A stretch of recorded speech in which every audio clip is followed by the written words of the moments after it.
बिस्मिल्लाहिर्रहमानिर्रहीम। प्यारे बच्चों, आज मैं तीसरी जमात के बच्चों को जम्मू से श्रीनगर का दूसरा पार्ट पढ़ाने जा रही हूँ। बिस्मिल्लाहिर्रहमानिर्रहीम।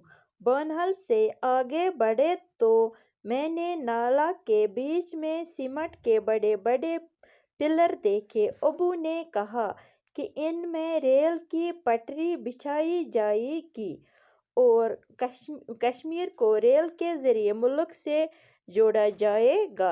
आगे नवगाम का छोटा सा गांव आया। वहाँ मैंने बहुत बड़ी बड़ी मशीनें काम करती देखी। पता चला कि यहाँ से सुरंग खोद कर रेल के लिए रास्ता बनाया जा रहा है।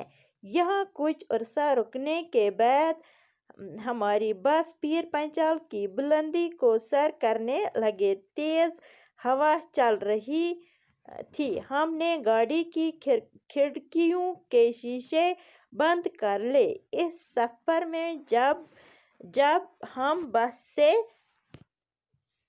बाहर नजर दौड़ते तो अजीब मंजर सामने आता। एक तरफ दूर तक नंगे पहाड़ और दूसरी तरफ सरसब्ज पहाड़ नजर आ रहे थे। बसों की कतार भी अपनी जगह खूबसूरत थी। बच्चों, इस पर ये लेसन जम्मू से श्रीनगर तक दोयम पार्ट तो अमुक दोयम हिस्स बाज परनावान ये तह दपान बनहल पे द्राय मे हसा पे यह कुछ वनान यह वनान अहमद कस मोहनस दपान ये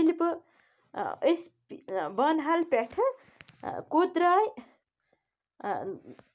थोड़ा ब्रोट कुन पक अत पे मे अकिस नालस पे नजर तो नालस मज वुचम बड़ बड़ सीमेंटिक पिलर खड़ा तो मे प्रुस अबुस मे प्रुस पन्नस मालिस दोपमस यह क्या एम वोन यह रेल पटरी खतर बिछावान दपमस अपर हसा पकि रेल तो यह रेल कर कश्मीरस मुल्कस सतन जोड़िस तो अम पत हसा आव अख लकुट गाम अख यथ नवगाम नाव ओस अत पे द्राय पे मे नजर अत वुच मे बज बज मशीन काम करान तो पता कोड़ यम क्या करावान तो अत लज पता कि यह अख सुरंग खोदान।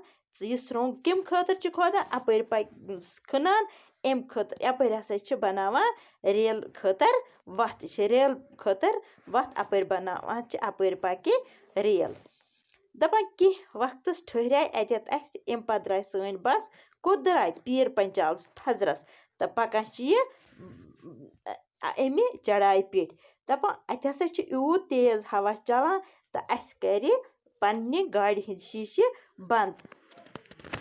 यु नजर नबर कुन त्रो तो बस हसा दौरान इत पठन तो अजीब मंजर नबर कन इवान बोजन अजीब मंजरा बोजन। यह मंजर क्या यह मंजर अत मे बोजन ज पहाड़ अख पहाड़ खाली नंग पहाड़ तो अत कहीं तो दोयम पहाड़ अति यह हसा पहाड़ ज अक्सी जायन मे नजर इवान अख पहाड़ नंग पहाड़ ब्याख हसा खूबसूरत सरसब्ज पहाड़ तो बस अपर गाड़ियन हज बड़ बसन हज बड़ लाना अख इत हसा बड़ खूबसूरत लान इत वुचिन लायक तो अत वारियाह खूबसूरत बासान तो वारियाह खुश इंसान गसान यह वुचित। अच्छा बच्चों, खुदा हाफिज।